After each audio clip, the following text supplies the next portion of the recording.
His father died when he was 4, and his mother had to move the family to a rough neighborhood in the South Bronx, where he didn't fit in either on the streets at night or at an elite private school during the day. And so his mother moved him again, this time to a military boarding school in Pennsylvania. Wes Moore found his calling as a leader in military school, going on to Johns Hopkins, to Oxford on a Rhodes Scholarship, and to Deutsche Bank, before volunteering for a tour in northern Afghanistan as an officer with the 82nd Airborne Division. Back in the United States, Moore turned to helping kids like him, first in Baltimore and now as the CEO of the Robin Hood Foundation, one of the most influential charities in the country, targeting nearly $200 million a year at the root causes of the poverty he saw as a young boy, trying to give others some of the opportunities that he put to such good use. Today on Bloomberg Big Decisions, Wes Moore. Wes Moore, welcome to Bloomberg Big Decisions. It's a huge pleasure to be here. Thank you. Normally when we have people on, we ask them about big decisions they've made in their lives. But it strikes me in reading about your early life, a lot of the most important decisions were made by somebody else before you were really old enough to make them. What were those decisions that really changed the course of your life? Wow. So my mother was made a widow with 3 children in her late 20s. It was not the life that she had expected. It wasn't the life that she prepared for. Where literally within a matter of hours, she watched the person, the father of her children, die in front of all of us.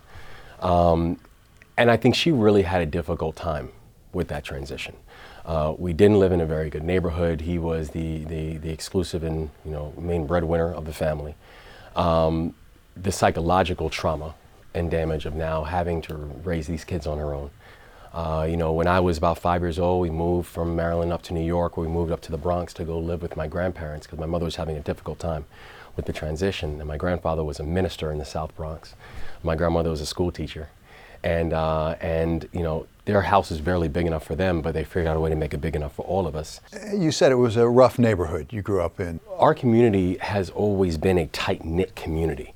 We've had our challenges as a community, the inflow of crack cocaine, the policies at that time that were, really intentionally putting and keeping people in poverty. And I was a kid who was very much trying to search. And my mom tried different schools. Ended up actually sending me to a school in New York in the Bronx called, Riverdale, which is an independent school, fantastic independent school in the Bronx, a place that I ended up getting kicked out of. Once again, your mother decided she had to remove you from your environment to take you somewhere else. Yes. Yeah. Was that jarring? Because you have 2 lives then. You constantly find yourself as this chameleon, where you're trying and you're looking for a sense of comfort and stability everywhere you are, but finding yourself falling short everywhere. And you're right, Riverdale is absolutely an elite school.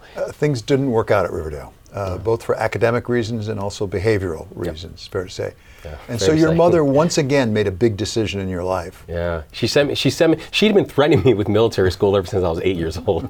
And then when I was 13, she came up to me and she said, I can't do this anymore. I'm going to send you to military school.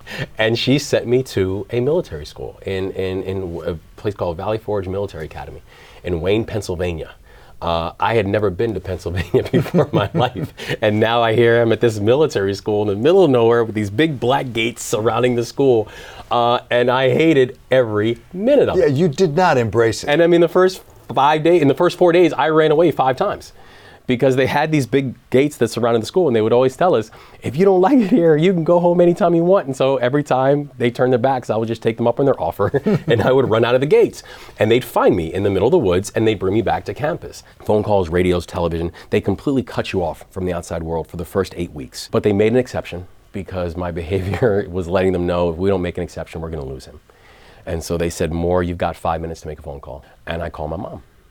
And I started telling her, I'm sorry, and I want to go home, and I don't like it here. And I started going through this whole litany of things that she needed to do to make my life easier. And that's when she stopped me. And she said to me, too many people have sacrificed in order for you to be there. And too many people are rooting for you. And you have to understand it's not all about you. It may not have changed overnight, but it changed, and you changed. I did. By the time I left, I graduated as the highest ranking cadet in the entire campus. I actually did yearn for leadership and structure and support. And the structure was helpful for me.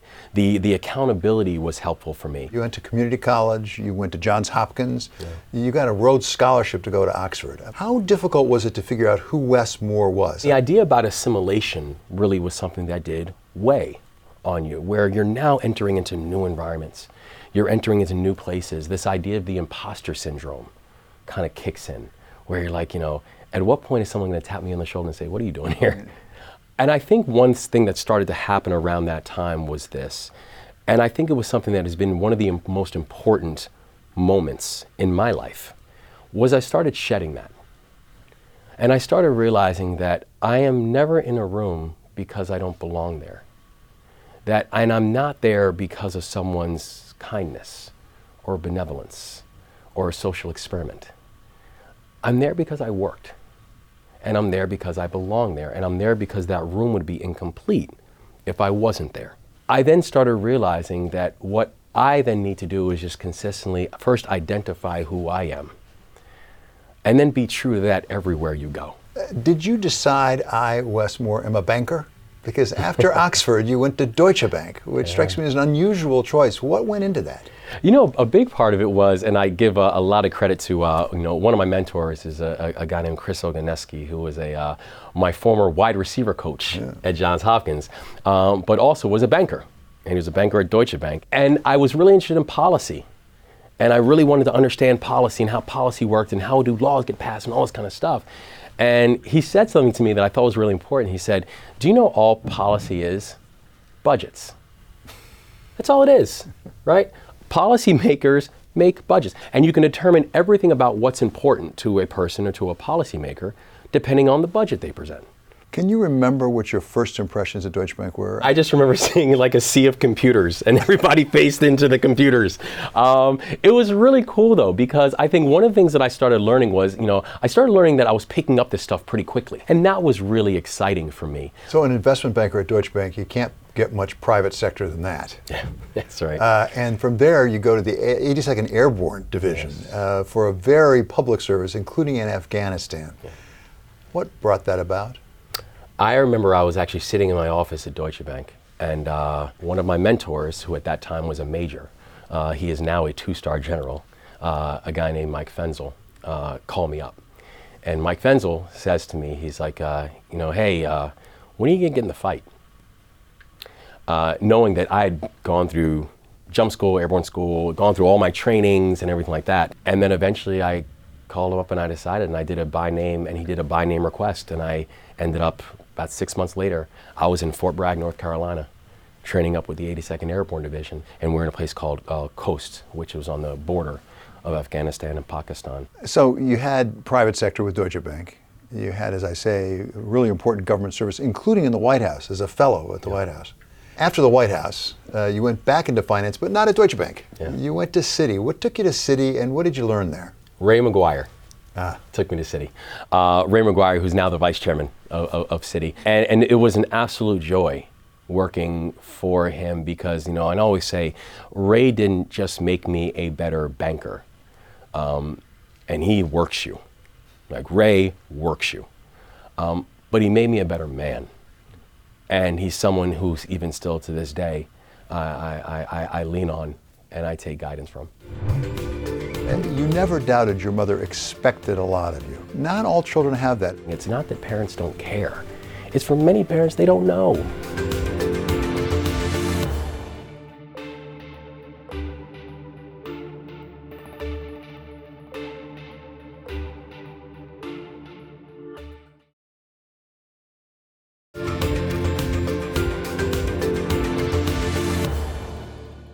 So you have private sector, you have government service, now you've got private nonprofit work. Yeah. Why did you end up there? One of the things, there's a lot of things that were very exciting to me about the opportunity to go to Robinhood, and particularly in this moment. Robinhood has a 30-year history of being involved inside this work. Robinhood, started in 1988 when we had a real financial downturn, and the founders of Robin Hood got together and were saying, this is going to be, this will be a hard year in the financial markets. But do you know who it's really going to be hard on? People who are already living in poverty. It's going to be a really hard year for them because every year is a really hard year for them. And so they created this foundation, initially a small foundation called Robin Hood, where it was $50,000 to going to 3 different organizations. Now Robin Hood has over that 30-year period, has now given away and granted around $3 billion. We have about 250 different organizations that we support every single year. Every single year we'll grant out over $100 million to the best, the most data-driven organizations and the most effective organizations in this space. You are supplied with funds by a lot of very wealthy individuals, very successful type A's, if I could call it that way. Yes. A lot of those people think they know what people need in the South Bronx, for example. How does that work for you? We have people within, our orbit and within our atmosphere who are bankers and people who are school teachers. We have people who are consultants and people who are social workers, but all people with a singular goal. And that singular goal is, how do we erase poverty in the lives of as many people as humanly possible? And that's why the data matters, right? Because one thing we're very clear about in this work is we don't do emotive splurges. And data will always lead us to where we need to go. And the data led us to an incredibly important point that now has become a bit of a North Star for our organization. And that's the fact that it's not just enough to fight poverty. Poverty has this magnetic, this stickiness, this incredibly dangerous stickiness to it, where it's singular events, singular sometimes decisions, and singular sometimes happenstance things that happen to people that will push them right back into poverty. Someone misses a train. Someone loses a job. A child gets sick. Someone gets docked hours. Now, next thing you know, they find themselves right back into a situation of poverty. And so as an organization, we then made a strategic decision on our evolution that our sole goal and focus has got to be, how are we lifting New York City households out of poverty measurably and sustainably? Part of the reason poverty is so powerful is because it is so multifaceted. When we look at people who are living in poverty and communities that are deep, almost generational poverty, what we have in those situations have been structural breakdowns in every facet. The only way to deal with a structural breakdown is a structural buildup. Right? So when people say, is it education? Is it housing? Is it mental health? Is it criminal justice reform? The answer is yes. That's right. You got it. That's exactly what it is. Because for so many of the families and the people we're talking about, every system has broken. And so the way then we have to then think about this work is, how are we then fortifying not just the best organizations, but also really solidifying a sense of governmental and a sense of societal momentum around how are we making sure that every voice is heard, and how are we making sure that every opportunity is unveiled. You had a very difficult childhood by most accounts, but you never doubted your mother expected a lot of you. Not all children have that, but how can you reach into the home and address that issue? I think one of the most important things that we can show kids and also show their parents is that this has got to be a collective conversation. We're not here to tell parents anything. There is nobody who wants better for their child than that child's parent. Our job is to make that parent a partner in this work. Because oftentimes when you're talking about this issue of parenting, it's not that parents don't care. It's for many parents, they don't know. And you're absolutely right that it does start with this idea of expectations.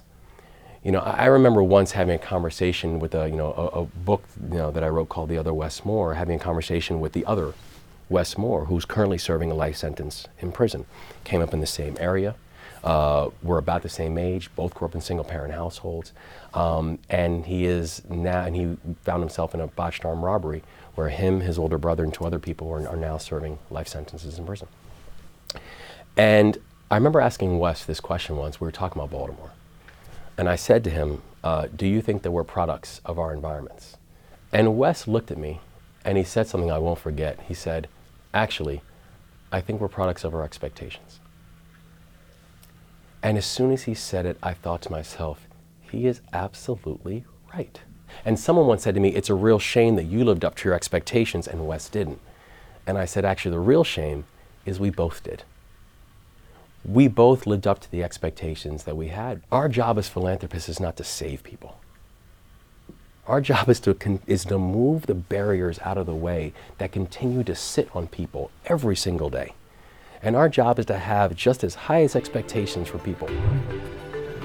What would you like to put on the agenda for the next presidential election? I don't see how anyone is running for president or any office without putting education at the core of what we're talking about.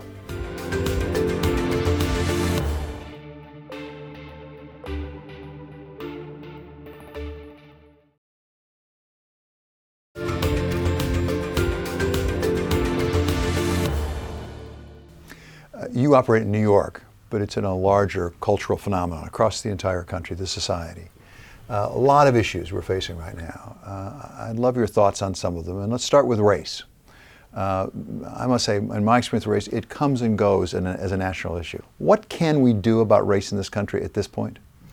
I think we have to understand what race has always been in this country, and the issue of race has always been here. Race has been America's not just original sin, but there's been a chronic illness that's sat with this country ever since its inception. Every single structure, every single entity, at some point, every single trade, at some point, the element of race has clouded it. And so when we're looking at the disparities that exist within our society, we can't pretend like we got there by accident. These are very intentional structures that were put up, very intentional barriers that were put up, and oftentimes race has been at its forefront. There is no way we're going to move past that by simply, tinkering around edges on this. The data has been screaming at us since the inception of this country. You've got to do something about this.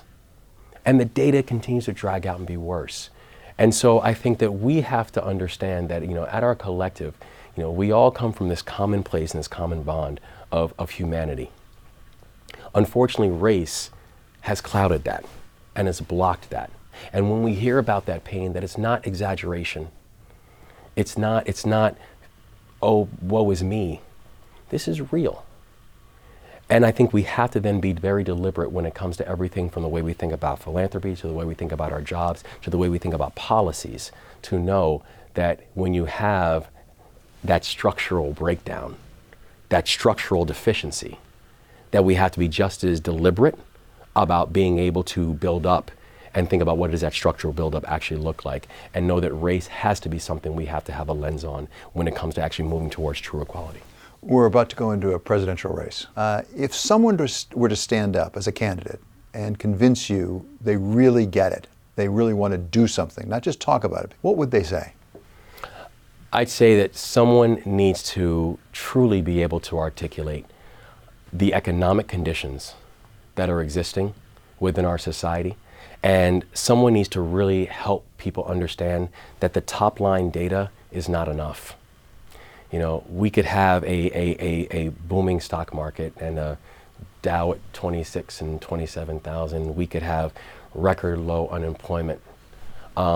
We have to understand, though, for the communities that I'm in every day, for the people who I'll fight for every day, we don't feel it. Someone needs to articulate, if the system is working optimally right now, then there's something wrong with the system, that at an optimally working system, that so many people are still left behind.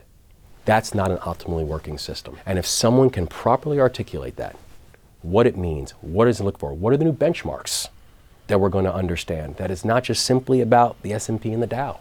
It's not simply about unemployment. It's not simply about inflation numbers. Someone has got to articulate, what does that mean to people who are growing up in conditions, oftentimes generational conditions, and feel so broken and disillusioned by a system that is working perfectly, but they feel far less than perfect. In addition to race, what would you like to put on the agenda for the next presidential election? I don't see how anyone is running for president or any office without putting education at the core of what we're talking about. If you're serious about this idea of true economic mobility and sustainable economic mobility, the core tenet of economic mobility is education, period. And it's not necessarily saying we need to increase the number of four-year college graduates, but it does mean, are we giving people the skills to make them, to not just prepare them, but to make them employable and the potential to be leaders in this economy going forward? How are we thinking greater about early childhood education and making sure that when kids enter school, they are entering school prepared to learn, knowing numbers and letters and colors, the basics? What are we doing to make sure that we're addressing things like chronic absence and the fact that we have students who it'll take till November for them to catch up what they left off in June? What are we doing to not just address graduation rates in high school, but then also the transition into higher education? These are things our candidates must have a plan about how we're thinking about this, not just in terms of the now, but what are we doing to think about the next generation and preparation for the world that all of these young people are about to inherit. Your wide receiver coach taught you that policy is ultimately about budget. What about budget? Because we're borrowing money hand over fist. How big an issue is that for our society, particularly for our children and our grandchildren? I think the budgets and the deficits become important just simply because we have to be very clear on what we're spending it on and what is the goal for what we're spending it on. I believe deeply that how we spend our money will tell us everything about who we are and what becomes fundamentally important. And so when you do have a $21 trillion deficit, and we know that a good percentage of our deficit going forward is going to be paying that off, just on that, we know we have a very serious issue in terms of thinking about how can we be smart when it comes to our capital. Now, there are things that are going to cost money. There are communities that have been neglected to the tune of billions. And so by saying what we should do now is actually starve them of resources makes absolutely no sense. We've got to spend, particularly when you're looking at a fact that money is still relatively cheap right now. You've served in the private sector, you served in the public sector on the staff at the White House, you served now in private philanthropy. It strikes me there's one thing that's missing from your resume, and that's elective office. Is that in the future for Westmore? Potentially, but the truth is that right now I'm loving what I'm doing. Right? I mean, I love the fact that we can wake up every morning and be serious about really hard issues and work with really smart people and put capital behind big ideas. I love the fact that I will spend part of my day in East New York or the South Bronx, and then go downtown for a meeting, over at City Hall, and then go and spend time with some of our donor bases around the city. I love the diversity of my day. I love that everyone matters. And so I know that this work about truly addressing economic inequality is the work of my life. And so I'm excited about this platform to be able to do it now. And I'm excited about whatever might lay in the future to be able to continue addressing that issue. Wes Moore, thank you so much. Thank you. Great to talk with you. It's great to talk to you. Very Thank good. you. Thanks.